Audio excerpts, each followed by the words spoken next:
Oui, bonjour à tous. Donc, merci Alice pour l'invitation. Désolé, je n'ai pas pu être présent aujourd'hui. J'ai une contrainte d'enseignement forte là, cet après-midi à l'INSA. Donc, oui, je complète la petite présentation. Je suis donc Kerem Ege, maître de conf au LVA, Laboratoire de vibration acoustique à l'INSA. Et donc, je vais vous parler de caractérisation vibroacoustique et de modèles dynamiques équivalents. Et toujours dans une questionnement de large bande fréquentielle sur des structures complexes.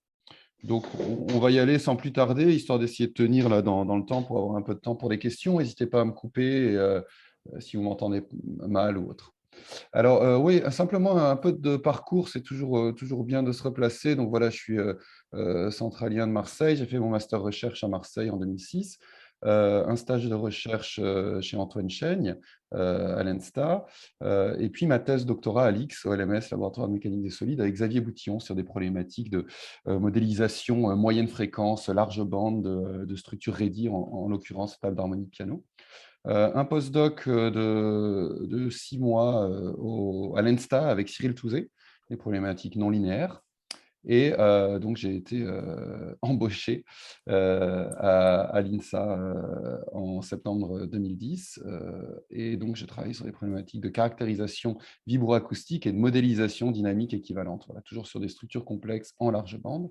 Et j'ai soutenu mon HDR en novembre 2021. Vous voyez normalement ma souris, hein, je pense qu'il se balade, a priori. Voilà. Alors, oui, rapidement, des petits projets là, dans lesquels je suis intervenu. Donc, un projet BPI autour de la modélisation large bande et l'intégration de matériaux dissipatifs dans des méthodes énergétiques type SEA, en l'occurrence pour le développement d'une cabine de camion allégée, vous voyez avec ArcelorMittal, Volvo Group. Deux projets ANR assez importants autour de la modélisation de l'acoustique en thermovisqueux autour des structures MEMS, en fait. Et un ANR ici jusqu'en 2019, porté par Xavier Boutillon du LMS sur les tables d'harmonie et le remplacement des structures épicéa par des structures composites. Un projet INSA assez intéressant avec des collègues des laboratoires de matériaux, on va y revenir, autour de la modélisation des structures multicouches, également donc la prise en compte voilà, dans les modèles de tricouches, et ici en l'occurrence c'est de l'acier polymère acier en large bande. Et un projet Carnot lyonnais, on va dire, toujours entre un laboratoire de matériaux et puis nous, autour de la structuration, de l'architecturation de la couche de silicone ici, dans des structures architecturées multicouches, via irradiation UV, vous voyez, de cette couche finalement, de l'âme d'un matériau sandwich. Quelques thèses soutenues, donc thèse de Hadong Wang en 2015, co-encadrement avec Laurent Maxit, la thèse de Benjamin Trévisan, co-encadré avec Bernard Lelagnier, autour de problématiques de vibroacoustique, table d'harmonie, piano, celle de Fabien Marchetti, co-encadré avec Quentin Leclerc, et puis deux thèses en cours, on va y revenir, thèse de Nicolas Auquier en cours avec Emmanuel Gourdon à l'ONTPE, autour de la modélisation des interfaces dans les matériaux multicouches, et la thèse de Nicolas Madinier en cours avec Alain Berry donc du GOS et Quentin Leclerc du LVA. Là, on se pose des questions d'utilisation de différentes méthodologies expérimentales, dont la déflectométrie optique, vous connaissez, comparaison à la mesure plus classique par vibrométrie laser, et l'utilisation de méthodologies d'identification type RIC ou CEFAT d'un côté et VFM de l'autre. Quelques contrats industriels, en l'occurrence, sur toute cette période, en vibroacoustique horlogère, caractérisation. Voilà pour l'encadrement, des post-doctorants, des masters recherche, mais je vais tout de suite passer, et les collaborations académiques, industrielles. Je vais tout de suite passer donc, dans les aspects scientifiques de la présentation. Donc, on va revenir sur le contexte, qui sont finalement les structures mécaniques complexes soumises à des excitations vibroacoustiques large bande. Et puis, j'aurai deux parties dans ma présentation, une méthode d'identification et puis une partie modèle dynamique. Alors, le contexte, bon, vous le connaissez tous. En basse fréquence, ce sont les approches modales qui priment. Les résonances sont bien marquées, bien espacées. Voilà, on a des approches, on va rechercher à identifier la structure sous la forme de modes propres. En haute fréquence, ce sont les approches ondulatoires propagatives qui l'emportent. Ici, on a un champ diffus, on a une propagation dans une structure type ondulatoire. Donc, 3 domaines de fréquence, basse, moyenne, haute fréquence. Et le recouvrement modal, qui est finalement le rapport entre l'espacement euh, intermodal et puis la largeur de bande à -1 dB et l'espacement intermodal permet de définir ces 3 bandes de fréquences. Et le problème, le défi, c'est quoi? C'est toujours comme d'habitude les moyennes fréquences. Là, on a des recouvrements modaux qui sont entre 30 et 100%. On n'est pas dans un champ diffus, les approches ondulatoires ne sont pas encore valides. Vous voyez ici le champ vibratoire, mais à l'inverse, on n'est plus complètement dans une représentation modale de la réponse, et donc on a des problèmes, notamment pour l'identification de l'amortissement. Voilà concrètement le contexte, ces difficultés en moyenne fréquence. Alors, on travaille, mes contributions portent justement à étendre vers les hautes fréquences ces approches modales pour l'identification des fréquences propres des amortissements modaux, et de l'autre côté, à étendre vers les basses fréquences les approches ondulatoires sous la forme d'une recherche d'identification de ces courbes de dispersion, donc ces nombres d'ondes en fonction de l'angle dans une structure complexe, en fonction de la fréquence. Donc, étendre vers les basses fréquences cette identification donc des paramètres propagatifs. Donc, ça passe par un couplage de méthodologies expérimentales. De l'autre côté, le versant modèle finalement de mon travail, qu'est-ce qu'une structure complexe finalement? Il y a des structures assemblées, des structures ready, l'orthotropie, l'anisotropie, comment modéliser tout ceci, des structures multicouches, l'architecturation, les aspects multiphysiques, poroélastique, voilà, porosité, élasticité. Donc, le contexte, c'est comment modéliser finalement ces structures complexes. En plus, elles sont soumises à des excitations large bande. Donc, et il y a une forte dépendance fréquentielle du comportement de ces structures. Donc, il y a vraiment un défi là, qui est donc de prédire en large bande fréquentielle et de modéliser l'amortissement de ces matériaux complexes. Ça passe par la question du design des matériaux, donc du dimensionnement vibroacoustique, pour obtenir finalement des matériaux performance optimisés. Et souvent, ces performances sont contradictoires, vous le savez bien, des structures raides mais légères et en même temps amortissantes.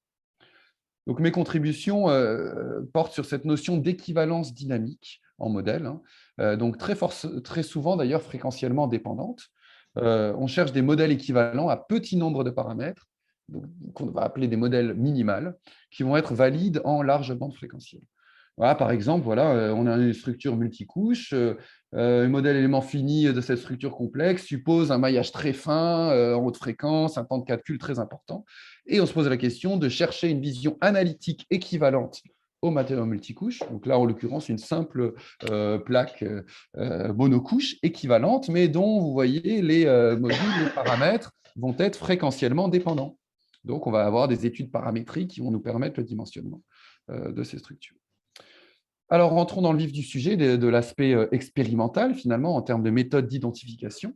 Donc, je vais vous parler de méthode HRMA, haute résolution, d'analyse modale, esprit, des techniques d'identification nombre d'ondes, que vous connaissez, notamment au LOM, notamment pour les questions des méthodes RIF, des méthodes RIC, et le couplage de ces méthodologies, vraiment l'apport principal dans ces problématiques d'identification de mon travail, c'est justement de coupler en large bande différentes méthodologies pour pouvoir identifier une structure sur toute la gamme fréquentielle.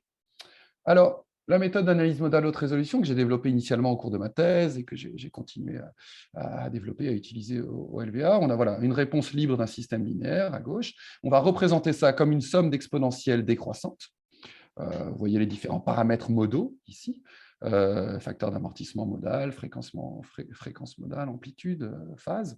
L'hypothèse est qu'on a un bruit additif et il y a des méthodes de traitement de signal qui sont adaptées à cette structure de signal. Cette structure qui est donc une structure type somme d'exponentielles décroissantes, exponentiellement décroissantes. Et l'algorithme, en l'occurrence, c'est l'algorithme Esprit, qui a été développé en 86. Vous voyez, c'est pas si récent que ça, mais plutôt utilisé dans des communautés traitement de signal audio initialement, et de plus en plus via plusieurs thèses, notamment une thèse, même deux thèses, on va dire, au LOM, Jean-Loïc Le Carrou notamment, Benjamin Elie également. Voilà. Donc, c'est des méthodes qui ont été utilisées en mécanique récemment. L'algorithme haute résolution, ici, qu'on appelle type sous-espace, et qui va exploiter une relation de récurrence dans ce signal entre des mesures S de t à des instants successifs. C'est tout simple. Si on a un pôle qui s'écrit comme cela, imaginons juste une composante, vous savez qu'à l'instant tn, je peux simplement dire que c'est Z1 fois S de tn-1. Okay, on a cette relation de récurrence qui est une relation, vous voyez, 1795 Prony, école polytechnique, donc ça remonte, mais voilà, on utilise ces relations mathématiques et on peut l'écrire via une matrice de Van der Monde, cette fois si on a une K composante, et on a une propriété d'invariance rotationnelle sur cette matrice-là. Voilà, on a élaboré, validé, appliqué cette méthode au cours d'un article que j'ai publié au cours de ma thèse, un à la sortie de ma thèse, et puis récemment également via la thèse de Pierre Marguerite, j'y reviendrai.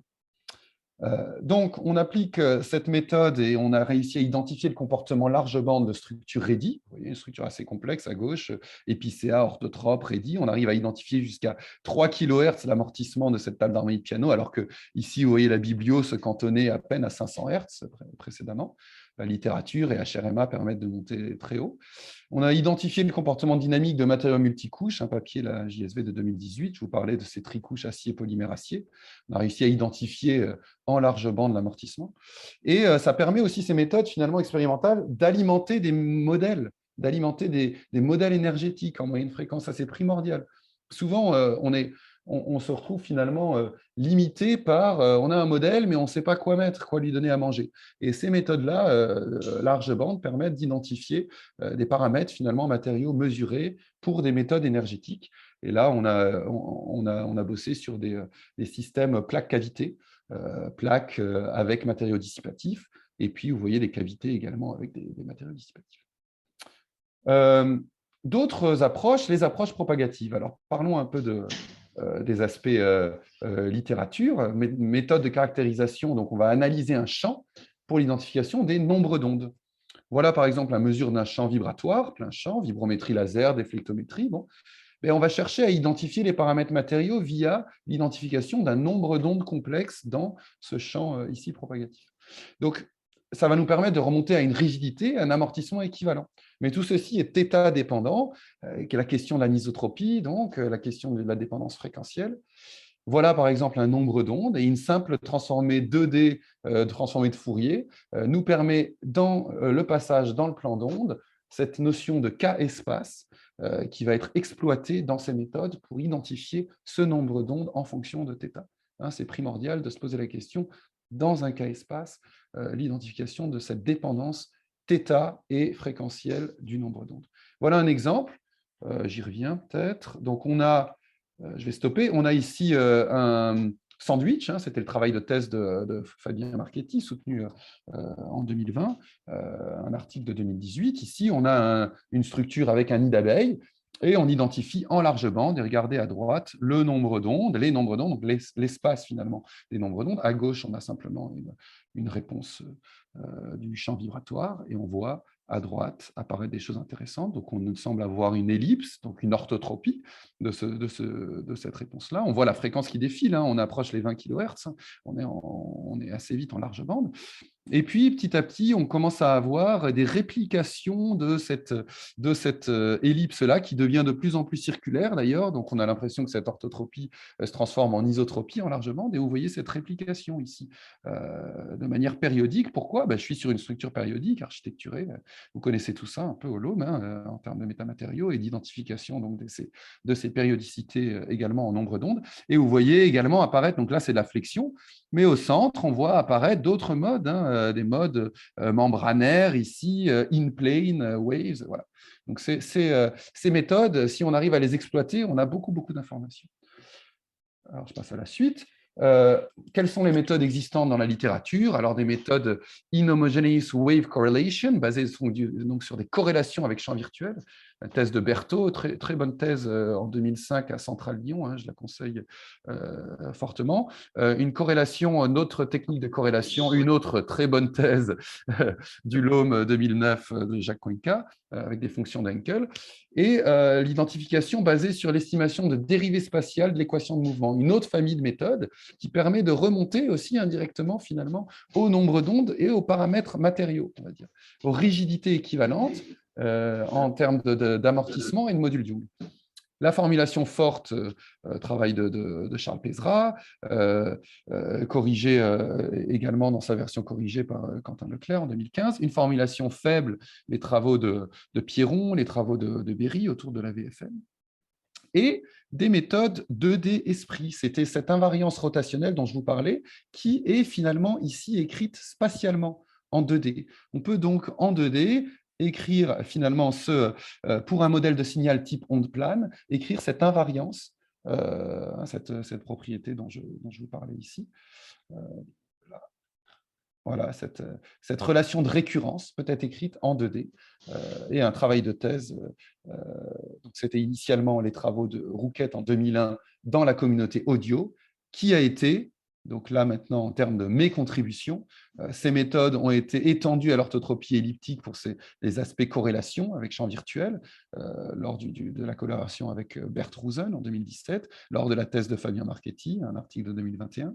On a étendu à l'anisotropie les méthodologies RIC lors de la thèse de Fabien Marchetti, on y reviendra, 2021, et le travail de thèse de Pierre Margerie, dans lequel je suis également intervenu pour les aspects application sur des plaques composites, a été donc étendu, c'est la méthode High Resolution Wave Number Analysis, et donc on a cette récurrence spatiale qui est écrite donc, sur les nombres d'ondes en 2019. Alors, parlons un peu de la corrélation d'ondes.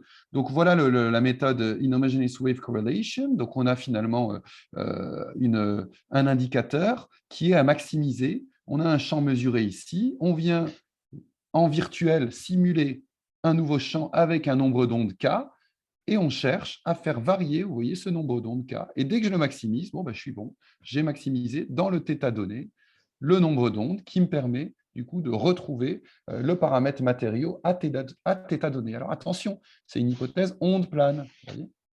Donc, pour une onde de flexion dans une plaque, on voit qu'il y a des problématiques. Alors, initialement, les gens, Berthaud ou d'autres, utilisaient ces méthodes IWC également dans les plaques, mais il y a le problème de l'amortissement géométrique. On ne peut pas remonter dans une onde plane à l'identification de la dissipation dans le matériau à cause de cet amortissement géométrique. Donc, ce n'est pas adapté. La solution, c'est quoi? C'est le noyau de Green, qui est un modèle analytique. Donc, ça, Jacques Cuenca l'avait bien compris au cours de sa thèse, et on l'a étendu à l'orthotropie elliptique, donc toujours avec le travail avec Bert Rosen et puis la thèse de Fabien Marchetti. On vient écrire un noyau de Green, donc là, c'est une plaque infinie orthotrope elliptique. On a l'écriture analytique. Alors attention, ça suppose par contre de connaître exactement la position x0, y0, la position de la source. Donc ça, c'est un point important.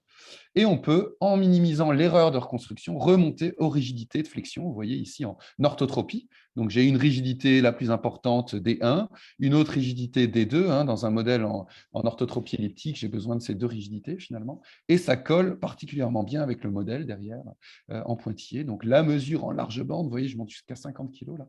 La mesure en bleu et en rouge, et le modèle ici en noir. Et oui, donc nécessite la connaissance, malheureusement, exactement de la position de la source. Donc ça, c'est souvent un problème. Il y a d'autres méthodes, les méthodes locales, RIF, RIC, sans a priori sur le positionnement de la source. Et donc, on a aussi travaillé sur cette méthodologie-là. Donc, juste une petite planche là pour vous rappeler, méthode, en l'occurrence, la méthode RIC, qui a été étendue à l'anisotropie. Donc, ici, on a l'identification de la rigidité complexe, sous hypothèse d'équation de mouvement de plaque mince. C'est une hypothèse forte, il faut faire une hypothèse d'équation de mouvement derrière. Là, c'est écrit en isotrope, et on arrive, si on a 0 dans la zone de chargement, avec un schéma aux différences finies, on arrive à remonter à la rigidité complexe de la structure, ici en isotrope, et ça a été étendu donc en 2021, thèse de Fabien Marchetti, au stratifié anisotrope, où on identifie 5 rigidités, D1, D2, D1,2, D1,6, D2,6, ici une structure composite. plusieurs couches, 4 couches, je crois, donc multicouches composites avec différents états. Il doit y avoir du 60, moins 60. Voilà. On a donc des rigidités complexes, des ellipses qui ne sont plus vraiment des ellipses, parce que voilà, on a dans l'espace des nombres d'ondes une variation de K assez complexe et qui nous permet de remonter à ces 5 rigidités. On les estime via toujours les problématiques de différence finie. Cette fois, on a besoin d'un schéma de 25 points. Et on remonte, on corrige avec voilà, des coefficients correcteurs calculés par méthode moins de carré. Il y a toujours une erreur de biais sur les approches classiques. Et on arrive à corriger et à estimer ces rigidités en très large bande fréquentielle, ici voilà, jusqu'à 10 kg, et reconstruire finalement le nombre d'ondes K équivalent en fonction de θ. Alors ouais, présence de bruit de mesure suppose qu'on doit nécessiter, on a une nécessité d'adapter la taille du schéma en fonction de la fréquence. Et on fait quand même, on montre que les filtrages, les fenêtrages présents dans les méthodes RIF sont ici aussi nécessaires avant la méthode RIC pour l'identification des paramètres matériaux. Alors, le cas d'école, qui m'a beaucoup occupé, donc des structures matériaux sandwich, un petit projet INSA, c'est de coupler, vous voyez, les méthodes HRMA, donc méthode analyse modale, méthode de corrélation d'onde Hankel et méthode d'identification type RIC. Donc, on prend le cas d'école qui est un tricouche, acier, polymère, acier, vous en avez vu passer tous dans vos labos. On effectue une mesure voilà, vibratoire à large bande et on voit que le comportement est fortement dépendant fréquentiellement. Des analyses modales plutôt en dessous de 800 Hz. La méthode Esprit permet de monter jusqu'à 2,5 kg et on estime donc ces paramètres modaux et on remonte au module Young. Et les méthodes ondulatoires, les méthodes RIC avec des corrélations fonction d'Hankel permettent, sans contact, vibrométrie, donc ça c'est primordial, alors que à gauche, voilà, souvent on est, soit on colle des accéléros, soit voilà, on est c'est des fois un peu plus problématique. Là, voilà, en large bande, on identifie les rigidités d'un coup là, de 500 à 20 kHz, voire plus. Je vous montre les résultats. Voilà, c'est quand même assez intéressant. En BF, vous savez, on a une flexion globale d'un matériau multicouche. Donc, j'ai une rigidité très élevée. En haute fréquence, les pôles sont découplés. Et entre les deux, justement, je cisaille grandement mon sandwich. Et donc, j'ai une rigidité équivalente qui chute grandement. Et là, vous voyez que les méthodes se recoupent finalement les unes sur les autres, se superposent. Donc, on est très content. Des mesures basse fréquence modale ici, des points, des mesures CFAT ou RIC en rouge, et puis des mesures Hankel en bleu. Et vous voyez le modèle derrière qui fit particulièrement bien, modèle de Guyader, Jean-Louis Guyader, qui a été étendu notamment dans la thèse de Fabien Marchetti. Et donc, on arrive à remonter à l'identification des matériaux, là, en l'occurrence, du module du polymère qui était inconnu. C'est un des points importants. Grâce à ces méthodes, on peut faire de la résolution d'identification inverse, remonter en l'occurrence aux paramètres du matériau qui cisaille. Alors que je connais très bien les pots, acier, polymère, acier, voilà, je connais bien les aciers, mais je ne connais pas le polymère. Et je peux remonter ici, identifier très bon accord grâce à une mesure prédiction aux paramètres matériaux. Et à côté de ça, pour l'amortissement, encore une fois, une très grande augmentation de l'amortissement dans la zone de cisaillement fort. C'est pour ça que les matériaux type constraint layer damping sont développés. C'est justement pour profiter de cette augmentation très importante de l'amortissement dans les domaines fréquentiels où le polymère travaille. Et on peut identifier, vous voyez ici, dans la zone des cisaillements optimales, l'identification du tangent delta, du facteur de perte finalement de ce matériau, identifié vers 5-6% ici. Oui, alors je finis là-dessus. On arrive à montrer que c'est cohérent avec les collègues des laboratoires qui font de l'analyse mécanique dynamique en DMA ou autre sur le polymère. Voilà, en extrapolant vers les hautes fréquences et en construisant des courbes maîtresses sur le polymère seul, finalement, on est tout à fait cohérent. Ils sont entre 250 et 300 mégapascales sur le matériau, avec des amortissements vers 5-6%, et on est tout à fait cohérent avec notre mesure vibratoire.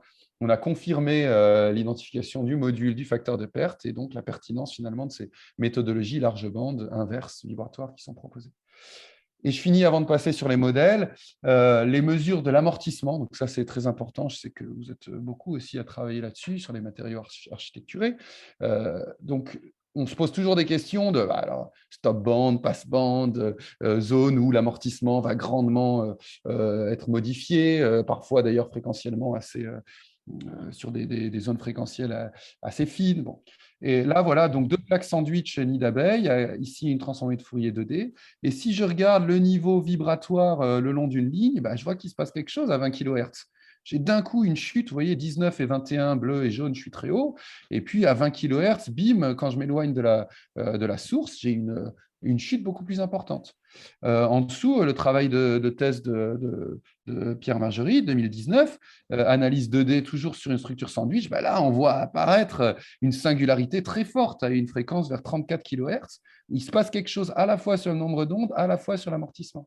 Bah ça, ces singularités, on peut montrer que c'est directement relié au mode acoustique dans la cellule. Donc, c'est un amortisseur dynamique accordé acoustique dans la cellule. J'ai en C sur 2H, où H est, vous voyez, l'épaisseur ici. Bah, en fait, j'ai un couplage fluide-structure et donc j'ai un amortissement d'un coup énorme qui est rajouté par ce mode acoustique. Donc, H égale 9 mm, faites le calcul, on est à 20 kg pour ce sandwich-là, H égale 5,3 mm, pardon. Pour l'autre sandwich nid d'abeille, faites le calcul, on est à 32 kg, et c'est exactement ce qu'on retrouve en manip. Okay. On passe au modèle, on va dire une quinzaine de minutes, et puis comme ça, on essaye d'avoir un peu de temps. On a commencé un peu avec du retard, mais pour parler un peu de projet, ce qui est fait actuellement, en perspective, et puis des questions et un peu de temps de discussion. Donc, les structures orthotropes ready et les structures multicouches anisotropes, c'est un peu les deux domaines sur lesquels j'ai travaillé en termes de modélisation équivalente. La table d'harmonie de piano, ça remonte à mes travaux de thèse et ça a été repris par la thèse de Benjamin Trévisan. Donc, on cherche une modélisation équivalente large bande fréquentielle. Dans ma thèse, moi, je ne vais pas rentrer trop dans les détails, j'avais une description synthétique avec très peu de nombre de paramètres, notamment les travaux de Scudderzic 68, méthode de la valeur moyenne. Je vous conseille ce papier de 68 de Jaza, si ça vous intéresse. Simplement en connaissant la densité modale, le facteur de perte, la masse d'une structure, on arrive ici à reconstruire l'impédance au chevalet, qui est une problématique primordiale dans le couplage de l'instrument et donc dans la modélisation physique de l'instrument. Et on arrive à mesurer, à comparer, on va dire, le modèle à la mesure en très large bande ici aussi. Et le travail qui a été fait au LVA via les travaux de thèse de Benjamin Trévisan, donc 2 papiers JASA 2016-2017, on cherche à modéliser analytiquement via une formulation variationnelle. Donc modélisation équivalente, formulation variationnelle. Vous voyez à gauche le modèle, on voit avec la fréquence, vous savez, on a finalement des guides d'ondes, les ondes sont localisées entre les raidisseurs, les mesures le montrent très bien, et on retrouve finalement des choses cohérentes entre mesure et modèle. Et ça permet, ces méthodes de formulation variationnelle, complètement analytiquement, de faire des études paramétriques, de dimensionner, d'aider à la facture instrumentale. C'est des outils d'aide à la conception que vous aimez bien aussi, Home, Projet PAFI ou autre. Écriture de la fonctionnelle d'Hamilton, donc dans ce travail de Benjamin Trévisan, on écrit sur le système complet. Donc, une méthode assez marrante, c'est que finalement, on écrit ça sur une plaque une plaque orthotrope analytique dans les axes principaux de rigidité de ma structure ready. Et donc, on peut recréer un contour quelconque, finalement, en ajoutant une densité de ressort ici. Et ce principe de moindre action donc, est écrit sur la base des modes propres de ce que j'appelle la plaque orthotrope étendue ici. Et donc, je résous finalement un problème aux valeurs propres et je vais écrire, donc ça c'est assez rigolo, regardez, on arrive à réécrire à gauche des modes, retrouver des modes analytiquement, complètement analytiquement ici, des modes de structure ready complexe. Vous voyez que là, le mode en bas, le 182e mode propre ici, qui est vers 3 kHz, bah, vous voyez qu'il est quand même bien complexe. Bah, j'écris ça simplement en sommant des sommes de phi mn, sin mp, sin np. Quoi. Donc voilà la méthode analytique assez rigolote qui permet de réécrire ça avec, vous voyez, j'ai besoin de 4800 fonctions propres quand même, mais bon, pour réécrire 200 modes physiques. La modélisation équivalente des multicouches anisotropes, donc l'autre versant modèle qui m'a également beaucoup intéressé et sur lequel je continue à travailler, c'est ma recherche actuelle.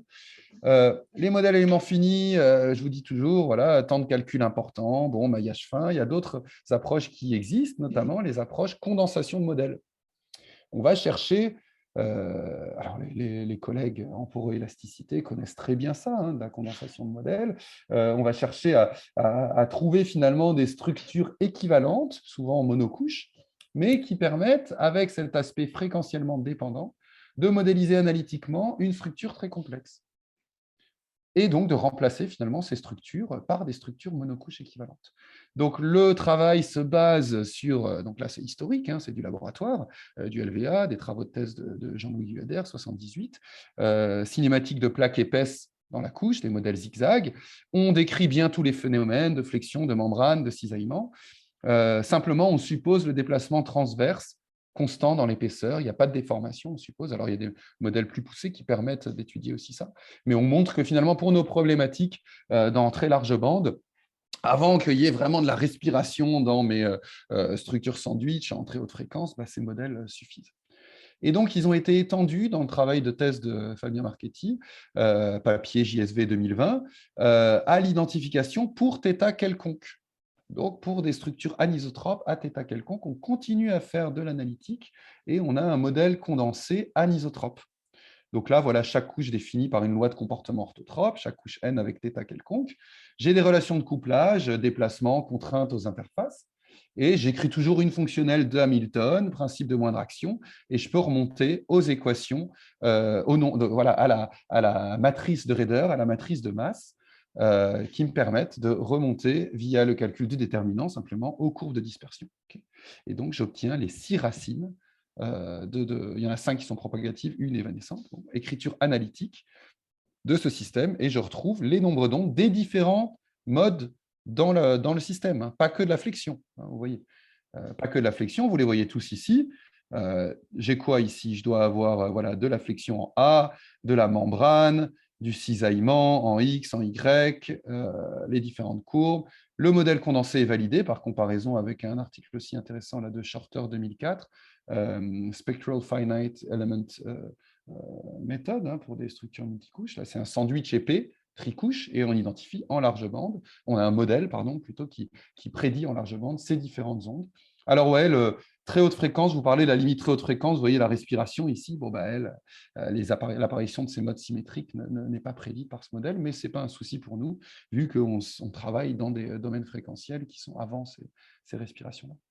L'équivalence plaque mince, justement, c'est de se dire, bon, qu'est-ce qui rayonne finalement dans des problématiques vibroacoustiques industrielles? Souvent, quel est le mode qui rayonne de manière principale? C'est le mode de flexion, okay, là où je vais avoir une vibration transverse en déformation dominante. Okay. Donc, je m'intéresse finalement, j'oublie ces autres modes, je m'intéresse qu'à ce mode de flexion-là, et je cherche la plaque mince équivalente monocouche anisotrope sous hypothèse Love-Kirchhoff. Okay, DKK 3H oméga 2, j'écris ça en anisotrope, et je cherche à une fréquence donnée, à chaque F, c'est ça qui est primordial, pour chaque fréquence, la plaque monocouche équivalente. Ah, il n'y a pas qu'une seule plaque hein, qui peut prédire tout ceci, vu que le comportement est complexe. Mais si à chaque fréquence, je cherche qu'une seule plaque équivalente, j'ai gagné, j'ai simplifié mon modèle et j'ai identifié les 5 rigidités qui sont fréquentiellement dépendantes. Voilà, par exemple, la dépendance fréquentielle de ces rigidités d'un sandwich fibre de carbone épicéa. Hein, je vous parlais de remplacement de bois par des structures composites. Là, on travaillait en l'occurrence par le remplacement d'épicéa très hautes. On appelle ça des épicéas, des bois rares finalement, de haute qualité, par des structures avec un épicéa, on va dire, moins cher, des bois un peu plus courants, mais auxquels, si on vient modifier les pots en fibre de carbone, fibre de lin ou autre, on arrive à retrouver les paramètres équivalents, les performances équivalentes. Donc, ça permet finalement ces modèles de prédire analytiquement les rigidités complexes, de tricouche, de stratifier, de sandwich, ni la veille. Ah oui, alors un point important, les définitions d'amortissement.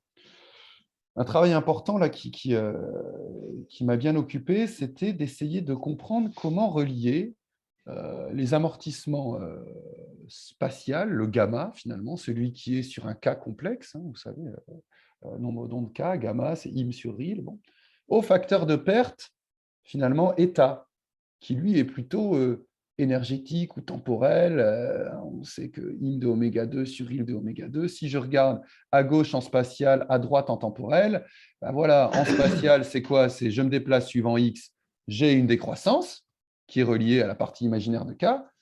Et en temporel, c'est quoi? Je pose un accéléro, je tape, j'ai une décroissance temporelle, E de moins alpha t, ou état t ril oméga sur 2. Eh bien, l'unification n'est pas claire, ou n'était pas si claire. Alors, il y a quand même des gens qui en parlent, bien sûr, via les célérités de groupe et de phase, mais on a permis d'unifier ceci, notamment dans les communautés matériaux multicouches, pour essayer d'unifier les méthodologies qui travaillent soit en spatial, soit en temporel, dans l'identification de ces amortissements. Hein, ça passe par la célérité de groupe, qui est le rapport entre delta t et delta x, qui permet de remonter à cette relation gamma-état. Hein. C'est simplement de dire que état, finalement, c'est moins 2 im sur il oméga cg. Et donc, si j'ai Cφ, qui est la célérité de phase, il oméga sur il de k, j'ai simplement le rapport cg sur Cφ. Et alors, ce que faisait la communauté, c'est qu'il supposait finalement une vision souvent fausse, qui était de dire, supposer intrinsèquement que cg était égal à 2 Cφ. Et donc, la formulation équivalente qui était souvent utilisée, de dire que état était égal à 4 gamma, bah, celle-là, elle est valable si et seulement si c'est une plaque mince, et donc si Cg est bien égal à 2 Cφ. Mais dans nos problématiques, ce n'est pas le cas, vu qu'on voit qu'on cisaille grandement, que K varie grandement en fonction de la fréquence. Donc, il faut bien faire gaffe, il faut bien corriger par les célérités de groupe et de phase. Et donc, on a une formulation équivalente qui est fausse. Il faut bien en avoir conscience et préférer cette écriture-là. Et justement, si on utilise la formulation équivalente, on est là-haut. Et quand je corrige ici, eh ben, je suis cohérent, c'est-à-dire que l'unification des définitions ici me permet, vous voyez les points verts, c'est de l'analyse modale, estimation du taux de décroissance temporelle ici avec des carrés, toujours sur des sandwichs acier-polymère-acier au-dessus et acier-polymère-aluminium en dessous. Et on voit que les estimations expérimentales suivent bien la formulation corrigée ici en bleu, en corrigeant par CG sur CFI. On finit juste avec donc, quelques projets en cours et des perspectives. Alors, il y a 3 gros thèmes qui m'occupent et qui m'occuperont dans les années à venir, hein. Donc, depuis cette habilitation à diriger des recherches. Donc, les matériaux multicouches, on travaille beaucoup autour des interfaces maintenant, via la thèse de Nicolas Auquier, l'architecturation, l'amortissement également. Des nouvelles techniques d'identification large bande, et puis, le questionnement du bois et du composite, qui m'occupe beaucoup pour des problématiques, notamment de facture instrumentale. Alors, je vais peut-être vous donner plutôt des résultats en cours, là, dans la thèse de Nicolas Auquier, autour de la modélisation des interfaces, donc modélisation et caractérisation d'interfaces dans les structures multicouches anisotropes, donc des glissements, des interfaces non parfaites. Hein, l'idée, c'est de se dire, si j'ai une discontinuité ici de déplacement, ici, vous voyez un acier, on va dire, tricouche standard avec des pots, un cœur, et puis on a des discontinuités aux interfaces, ce n'est pas parfait, on n'a pas une continuité parfaite du déplacement et de la contrainte, et ça, c'est dans n'importe quel système expérimental multicouche que vous allez caractériser, vous avez ces interfaces complexes, problématiques. Donc, une raideur d'interface, sigma une contrainte d'interface. On écrit une loi constitutive de l'interface complexe. Hein. Il y a la thèse de Meriem en cours, hein, également chez vous, qui a été soutenue peut-être bientôt, entre le LOM également. Et ici, on se pose la question, dans des multicouches, d'essayer de modéliser ceci et de le mesurer. La membrane, la flexion, le cisaillement, et vous voyez ici le glissement aux interfaces, donc qui permet, si on regarde le déplacement en fonction de l'épaisseur, si en bleu, ici, je suis parfait, interface parfaite, et si j'ai des interfaces imparfaites, regardons par exemple les points rouges ou les points verts ici, on voit qu'à l'interface, je n'ai pas de continuité de déplacement, tout ça, j'arrive à le modéliser, et j'arrive à me rendre compte que ça colle bien avec la manip. Donc, c'est toute l'idée du travail de thèse de Nicolas. Il conçoit des poutres à interface dégradée. Donc, c'est des tricouches alu avec une colle époxy alu. Voyez ici l'interface dégradée pour différentes poutres. Hein, il en a fait 3. Et dégradation également spatiale. À droite, je suis plutôt bien collé. Là, c'est une fois ouvert, hein, juste pour vous montrer la couche de colle, ce qui s'est passé finalement à l'interface. Donc là, je suis très bien collé, ici un peu moins, et à gauche, vraiment pas du tout.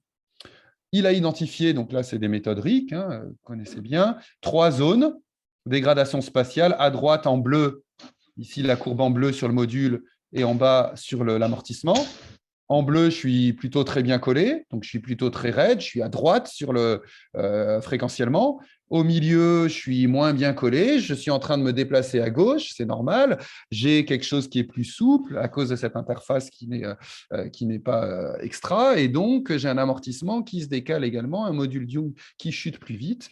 Et à gauche, en rouge, je suis complètement en dessous sur la courbe, et ici, un amortissement complètement à gauche. Vous voyez, je suis assez content parce que j'ai prédit. Ah oui, alors les courbes noires, c'est le modèle, hein. Il faut en avoir conscience. C'est-à-dire qu'il y a un modèle ici, derrière, une loi d'interface complexe qui permet de prédire la manip. Pointillé, 2 traits de pointillés pour différents paramètres d'interface. Alors voilà, un peu de teasing. Lundi, dans 2 semaines, 11 avril à 15 h, au CFA, Nicolas vous présentera ses travaux. L'architecturation de matériaux, des travaux en cours, collaboration toujours avec Mathéis, la question du dimensionnement, du design de matériaux architecturés. Ici, je vous parlais d'utiliser les irradiations UV pour architecturer les multicouches. On va peut-être de plus en plus travailler, donc maintenant Fabien Marchetti est embauché chez Matelis, hein, Fabien Cheliot, Fix Beko, Luc Jaouen, vous connaissez, avec le FEMTO, pourquoi pas, autour de ces questions de structure ultra-amortissante, prise en compte peut-être de l'ordre 2 dans ces écritures de formulation spatiale, et voilà, des questions d'essayer de modéliser dans ces structures complexes périodiques ou autres, en tenant compte de ces vitesses de groupe et de phase. C'est finalement une question de fonctionnalisation structurelle en dynamique des matériaux multicouches.